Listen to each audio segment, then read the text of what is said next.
How you doing, everybody? Welcome to Life Unmuted. I'm Darrell. Have you noticed how everybody's suddenly afraid of AI?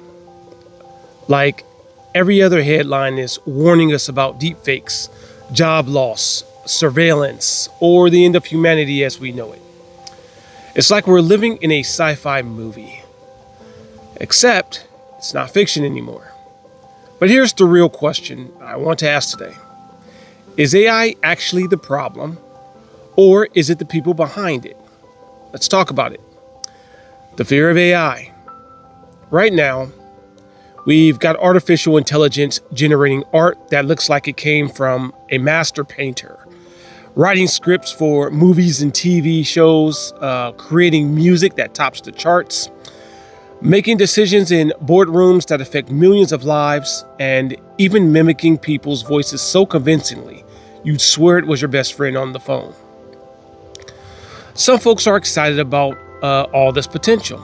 They see endless possibilities of innovation and progress.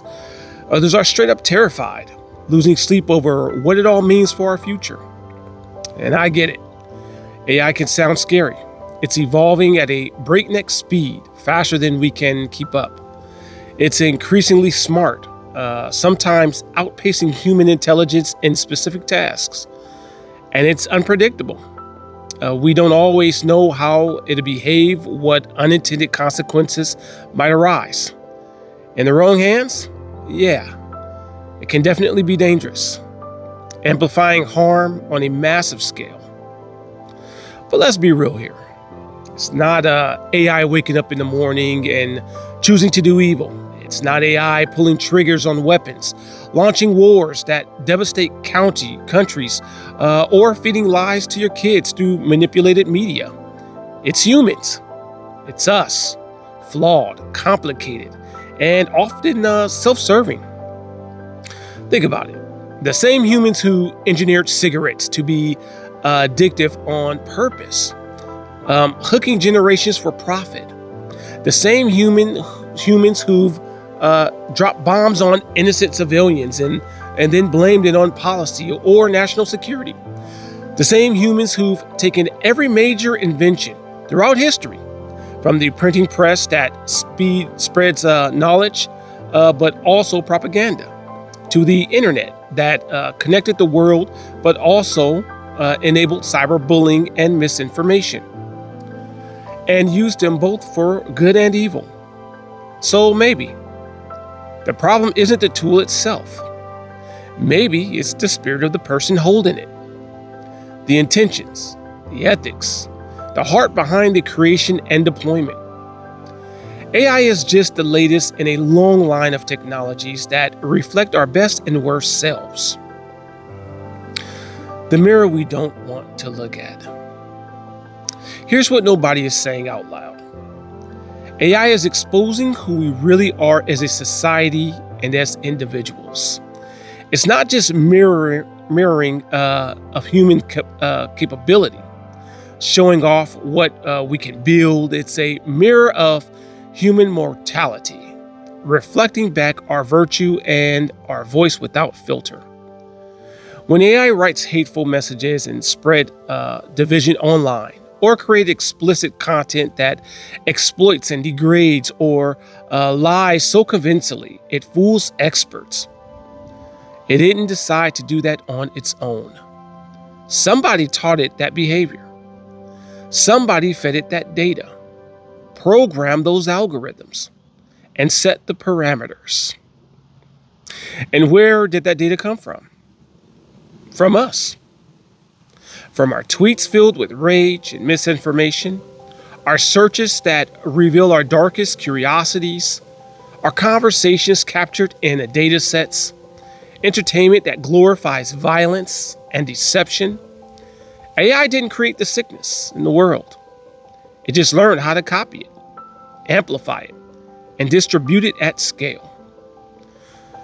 So when people say AI is getting out of control, I can't help but pause and ask, wasn't it already out of control when we created it without any real accountability? When tech companies prioritized profits over ethics, when governments race to weaponize it without safeguards. When we, as users, fed it our biases without a second thought. AI isn't the origin of the chaos. It's the symptom of a deeper human issue we've ignored for too long. The biblical warning we ignored. Let me take it a step deeper. For my faith family out there and anyone open to some spiritual insight. In Genesis 11, we read about mankind trying to build the Tower of Babel. This massive structure meant to reach heaven. They weren't doing it to honor God or seek his wisdom. No, they wanted to make a name for themselves, to elevate man above all else, to prove they could do it on their own. Sound familiar? In many ways, AI has become the new Tower of Babel for some people, a modern monument to humanity ingenuity, where we're trying to become like gods, to create life through synthetic beings, to rewrite truth with generated realities, and to operate without any divine accountability or moral compass ground in something greater than ourselves. But the Bible already warned us what happens when we try to outsmart God or play in his domain without humility. The tower fell into confusion. Languages were scattered, and the project crumbled. It never ends well when pride takes the wheel. We see echoes of that throughout Scripture, from Adam and Eve gasping for forbidden knowledge, to kings who built idols and faced judgment. The problem is not what we're making intelligent machines. Innovation can be a gift from God when used rightly. The problem is that we're playing God with no fear of God, no reverence for the Creator who designed us in the first place. We're building things, systems, in our image, flawed, rebellious, without pausing to ask if we should or how it aligns with eternal truths. What AI reveals about us. Let me make it personal for a moment, because this is close to home for all of us, right? The fact that AI is now capable of doing things only humans could do before. Writing poetry that moves the soul, speaking in voices that convey nuance, inspire awe, even simulating emotions in ways that feel eerily real, has some of us shook to the core. But maybe it's less about losing our jobs to automation, though that's a real concern, and more about losing our sense of purpose as human beings. If a robot can create better art than you, compose better music, or even deliver better sermons that touch hearts, does that mean you weren't operating from a real, authentic place to begin with? Were you relying on talent alone or something deeper?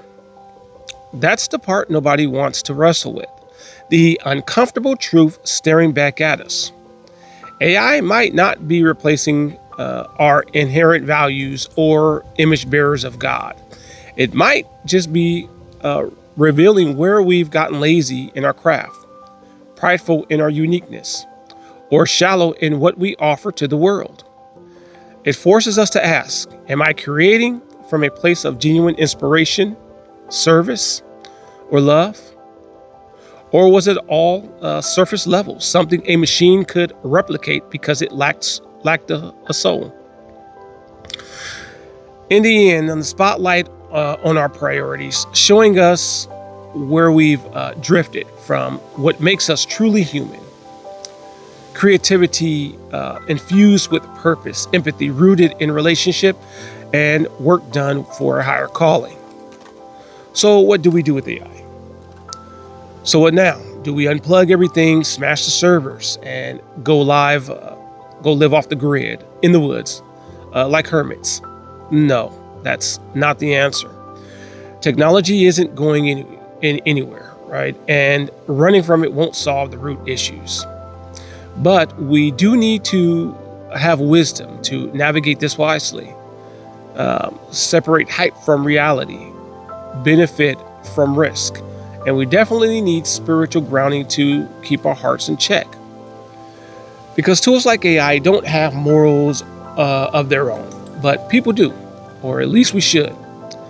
AI can help a blind man see through advanced visions, tech, restoring independence and joy.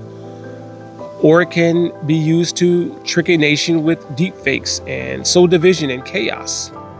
It's not about banning the tool outright. That would stifle progress. It's about checking the heart of the one using it, ensuring accountability at every level, from developers to users.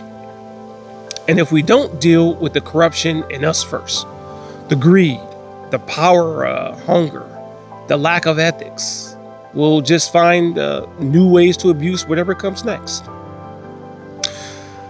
So again, I'll ask the question, is AI really the problem? Or is it just the latest tool being used by broken people in a broken world? Let me know what you think. Drop a comment below. We're in this together. Let's not be afraid of technology. Let's be honest about the condition of the human heart, because that's the real battlefield. Again, I'm Darrell with Life Unmuted. Please like, comment, and subscribe. Let's talk about it in the comments. You guys have a good one.